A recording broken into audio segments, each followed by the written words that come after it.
एक गृहस्थ की पत्नी बांस थी, उसने किसी संतान को जन्म नहीं दिया था, इसलिए उसके पति के परिवार वाले बार बार उससे ताने मारते थे और नाराज रहते थे, इस तरह से प्रताड़ित करते थे। इस समस्या से मुक्ति पाने के लिए उस स्त्री ने अपने पति का ब्याह एक दूसरे औरत के साथ करा दिया, परंतु उसके हृदय ने सौतन को आना स्वीकार नहीं किया। इस वजह से जब उसकी सौतन 2 अवसरों पर गर्भवती हुई तो उस औरत ने उसे ऐसी दवा दे दी कि सौतन का गर्भपात हो गया। ऐसे करते करते तीसरी बार जब सौतन गर्भवती हुई तो उसने एक ऐसी दवा दे दी कि उस सौतन का भी उसके गर्भ के साथ देहांत हो गया। मरते समय सौतन के मन में बांझ औरत के प्रति घृणा और प्रतिशोध का भाव भरा हुआ था।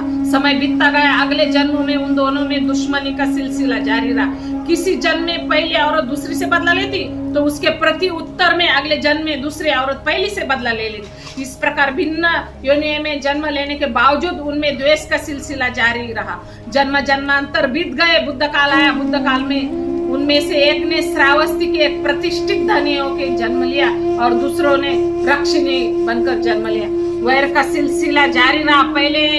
पहले को एक संतान हुई, दूसरी उसे मारने के पीछे पड़ गई। पहली घबरा गई और उसने बुद्ध की शरण में जाने का निर्णय ले लिया। उसे पता चल गया बुद्ध जतवान में प्रवचन दे रहे। वो दौड़ती हुई सीधी वहां पहुंच गई। अपनी संतान को बुद्ध के चरण में रखकर उनसे अपनी संतान की रक्षा के लिए प्रार्थना करने लगी। उधर यक्षिणी को बौद्ध विहार में प्रवेश करने की हिम्मत नहीं हो रही थी। बाद में बुद्ध ने यक्षिणी को बुलाया, दोनों को समझाया। बुद्ध ने सबको बताया कि किस प्रकार हर जन्म में वो एक दूसरे से बदला लेती रही और आज भी किस प्रकार वो एक दूसरे के प्रति घृणा से भरी हुई है।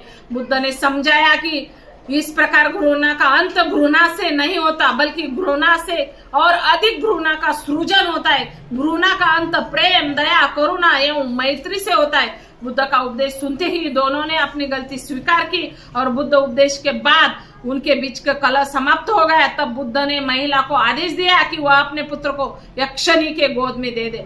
औरत पहले तो हिचकिचाई, पर बाद में बुद्ध में अटूट श्रद्धा और विश्वास के कारण उसने अपने पुत्र को उसे दे दिया। यक्षिणी ने बड़े ही प्यार से उस बालक को चूमा, गोद में लिया, उसे प्यार किया और फिर उसे उसकी माँ के पास वापस कर दिया। इस प्रकार दोनों के बीच की घृणा समाप्त हो गई।